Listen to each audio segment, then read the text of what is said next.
तो D and F में जानेंगे। डी ब्लॉक एलिमेंट्स के कहेंगे कि जिनमें लास्ट इलेक्ट्रॉन जो होता है वो एंटर करता है। डिफरेंशिएटिंग इलेक्ट्रॉन्स का मतलब होता है लास्ट इलेक्ट्रॉन, जो सबसे लास्ट में जाएगा। तो सबसे लास्ट वाला जो इलेक्ट्रॉन जाता है बेटा वो उन ऑर्बिटल्स में जाता है जो डी सबशेल होते हैं। डी के कौन से वाले? n-1। n-1 स्टैंड फॉर, देखो सबसे बाहर वाला शेल कहलाता है वैलेंस शेल।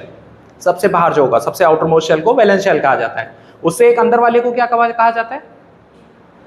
नाम बताओ।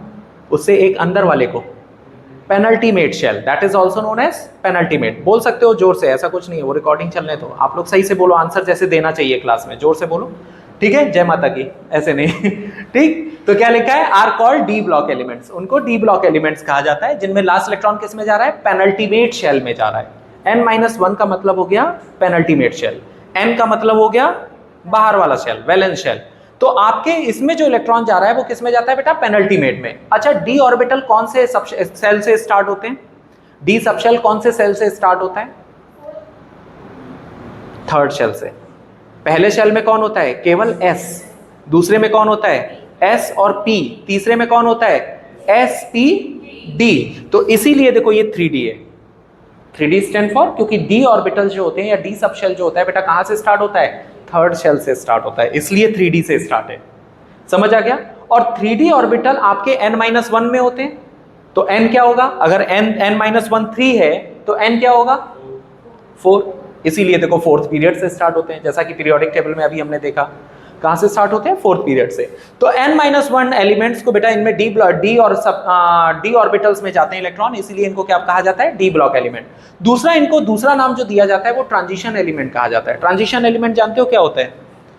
तो ट्रांजिशन एलिमेंट क्यों कहते हैं इन्हें? ये क्वेश्चन भी पूछा जाता है कि why these elements are known as transition element. हाँ, नहीं, इसलिए डी ब्लॉक बीच में है, इसलिए। क्योंकि होता क्या है, जैसे मान लो कोई चीज इनिशियल स्टेट पर है और कोई चीज फाइनल स्टेट पर है, तो इनिशियल और फाइनल के बीच की स्टेट क्या कहलाती है? ट्रांजिशन कहते हैं। ट्रांजिशन मतलब एक जोन से दूसरे जोन में कोई रिएक्शन हो रही है। केमिस्ट्री में क्या होता है? रिएक्टेंट्स और प्रोडक्ट्स। रिएक्टेंट और प्रोडक्ट के बीच की जो स्टेट्स बनती हैं वो सारी स्टेट क्या कहलाती हैं? Transition state. तो यहां पर एस ब्लॉक एक तरह से इनिशियल हो गए, पी ब्लॉक एक तरह से फाइनल हो गए, उनके बीच की स्टेट ट्रांजिशन। तो ट्रांजिशन एलिमेंट इनको इसलिए कहा जाता है because they are placed in between S block and P block elements. S block और पी के बीच में है, इसलिए इनको ट्रांजिशन कहा जाता है। नेक्स्ट है, and those element in which differentiating electron enters into n-2f subshell. f कहां से शुरू होते हैं? f फोर्थ ऑर्बिट से। पहले में s, दूसरे में sp, तीसरे में spd, चौथे में spdf। इसका मतलब इनकी पहली सीरीज कौन सी होगी? 4f। पहली सीरीज कौन सी होगी? 4f। और कौन से पीरियड से शुरू होगी? तो n-2 है तो 4 में 2 ऐड कर दो, 6 पीरियड से ये स्टार्ट होते हैं। समझ आ गया? तो n-2f सबशेल में जाते हैं। इनके लास्ट इलेक्ट्रॉन किस में जाएगा बेटा? n-2f सबशेल में जाएगा। और इनको इनर ट्रांजिशन एलिमेंट कहा जाता है। क्यों इनर ट्रांजिशन कहते हैं? तो क्योंकि ये एलिमेंट s ब्लॉक और ट्रांजिशन के बीच में और अंदर है, इसलिए इनर ट्रांजिशन एलिमेंट कहा जाता है। समझ आ गया सारा पॉइंट?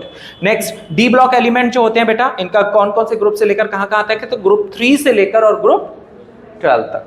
ग्रुप 3 से लेकर ग्रुप 12 तक। और इनको इनर ट्रांजिशन एलिमेंट, इसमें पहली सीरीज कौन सी कहलाती है? 3D series. Sorry, transition series में पहली सीरीज है बेटा 3D, क्योंकि इनका पहला इलेक्ट्रॉन जो एंटर होता है, फर्स्ट सबसे पहला एलिमेंट कौन सा है ट्रांजिशन सीरीज का? स्कैंडियम। स्कैंडियम में जो पहला इलेक्ट्रॉन जाता है वो 3D1 होता है। अगर इलेक्ट्रॉनिक कॉन्फ़िगरेशन लिखोगे तो क्या आएगा बेटा? इसका 3D1 आएगा। तो इसीलिए इसको 3D सीरीज। इसी तरह से 4D, 5D और 6D। 3D में जो एलिमेंट है वो स्कैंडियम से लेकर जिंक तक, टोटल 10 एलिमेंट्स आर देयर। इसी तरह से एट्रियम से लेकर और कैडमियम तक, total 10 again, that is 4D series.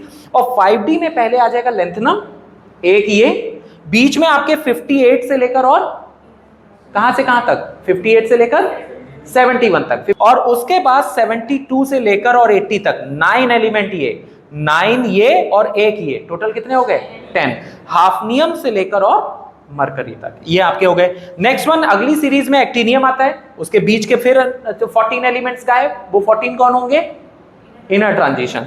तो 90 से लेकर 90 एटॉमिक नंबर, ठीक है? एटॉमिक नंबर 90 से लेकर 90 एटॉमिक नंबर होता है थोरियम का, थोरियम, ठीक है, याद रखना अच्छा ये सब चीजें, थोरियम, और थोरियम से लेकर Lr लॉरेंसियम तक, मतलब 103 तक जो एलिमेंट है वो यहां मिसिंग है, वो कौन हो गए आपके इनर ट्रांजिशन। और फिर रदरफोर्डियम 104 से लेकर और Cn कॉपरनीशियम तक, ठीक है, कॉपरनीशियम का एटॉमिक नंबर 112। तो 9 एलिमेंट ये हो गए और एक ये हो गया, टोटल 10। तो टोटल मिलाकर 40 एलिमेंट्स आर देयर, 40 एलिमेंट हैं जो कि आपके ट्रांजिशन एलिमेंट में आते हैं। एलिमेंट के नाम ये सब लिखे हुए हैं। इसके बाद इलेक्ट्रॉनिक कॉन्फ़िगरेशन की बात करें तो इनका जो जनरल इलेक्ट्रॉनिक कॉन्फ़िगरेशन होता है बेटा वो कौन सा होता है, n-1 मतलब पेनल्टीमेट शेल, और उसमें इलेक्ट्रॉन कॉन्टिन्यूअसली भरेंगे कहां से कहां तक, 1 से लेकर 10 तक, और ns में या तो 1 होगा और या तो 2 होगा। 1 कब होगा, क्रोमियम एंड कॉपर का केस, और 2 कब होंगे, बाकी सारे, ठीक है। तो चलो इसके इलेक्ट्रॉनिक कॉन्फ़िगरेशन को समझ लेते हैं, थोड़ा सा कुछ एलिमेंट्स के साथ में उठा लेते हैं इनको, ठीक है। तो मान लो कि अब इलेक्ट्रॉनिक कॉन्फ़िगरेशन लिखना है आप सबको, अच्छा। तो सबसे पहले scandium, atomic number is 21, electronic configuration will be 1s2 2s2 2p6 3s2 3p6 4s2 and then 3d1। अगर ये फोर्थ ऑर्बिट है, फोर्थ ऑर्बिट, थोड़ा ध्यान देना अच्छा बोर्ड पे, ये फोर्थ ऑर्बिट है, अगर हम इसको n माने तो दिस बिकम्स ns2, और ये थर्ड ऑर्बिट है तो इसका मतलब ये क्या हो जाएगा n-1 और d1। समझ आ गया। तो आप क्योंकि ये थर्ड ऑर्बिट है इसको अंदर कर लो, और ये फोर्थ ऑर्बिट है इसको बाहर कर लो, तो देखो यही चीज आ जाएगी, क्या आ जाएगा n-1 d1 और ns2, क्योंकि थर्ड ऑर्बिट है ना बेटा, थर्ड ऑर्बिट अंदर होता है और फोर्थ ऑर्बिट बाहर होता है, इसलिए ऐसा कर लिया। लेकिन अगर अफवाह के हिसाब से देखें तो 4s की एनर्जी कम होती है और 3d की एनर्जी ज्यादा होती है। कैसे निकालते हैं अफवाह का, n+l rule, that is known as n+l rule. n क्या होता है यहाँ पर, principal quantum number. Principal quantum number क्या होता है, ये जो आगे नंबर लिखा रहता है। तो आपका प्रिंसिपल क्वांटम नंबर इसके लिए बेटा क्या हो गया 4, और इसके लिए क्या हो गया 3, ठीक है। प्रिंसिपल क्वांटम नंबर ये लिखा होता है, ये जो आगे है, ठीक। और l क्या है बेटा, azimuthal quantum number. Azimuthal quantum number मैं बता दूं, s के लिए 0 होता है l की वैल्यू, p के लिए 1 होती है, d के लिए 2 होती है और f के लिए 3 होती है। तो s लिखा है तो मतलब 4 + 0, s के लिए 0, और d लिखा है तो 3 + 2, इसकी वैल्यू आ गई कितनी बेटा 4, और इसकी वैल्यू कितनी आ गई 5। समझ आ रहा है। तो जिसकी वैल्यू ज्यादा है वो ज्यादा एनर्जी वाला होता है, जिसकी वैल्यू कम है वो कम एनर्जी वाला होता है। This is n+l rule. तो अफबाउ ने जो अपना अरेंजमेंट दिया था वो कौन से बेसिस पे दिया था, n+l rule, principal quantum number plus azimuthal quantum number, ठीक है। तो ये क्लियर है।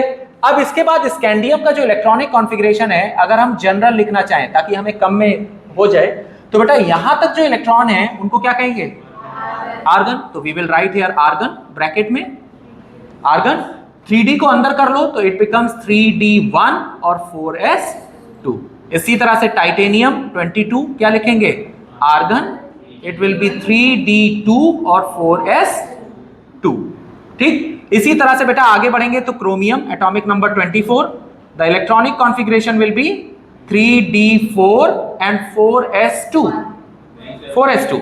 अब d में क्योंकि 4 इलेक्ट्रॉन है बेटा यहाँ पर 1 2 3 4, 1 2 3 4, अगर इसको एक इलेक्ट्रॉन और मिल जाए तो हाफ फिल्ड हो जाएगा, और हाफ फिल्ड हो जाएगा तो इट बिकम्स मोर स्टेबल, ठीक है। हाफ फिल्ड ऑर्बिटल और फुली फिल्ड ज्यादा स्टेबल होते हैं in comparison to incompletely filled, ठीक। अगर ये हाफ फिल्ड पूरी तरह से भर जाए तो इट विल बी सिमेट्रिकल। क्यों स्टेबल ज्यादा होते हैं, सिमेट्री हो जाती है, सिमेट्री, और किसी भी चीज में अगर सिमेट्री होगी तो उसकी स्टेबिलिटी ज्यादा होती है, ठीक है। तो अगर ये हाफ फिल्ड हो जाए या फुल फिल्ड हो जाए तो इट बिकम्स मोर स्टेबल।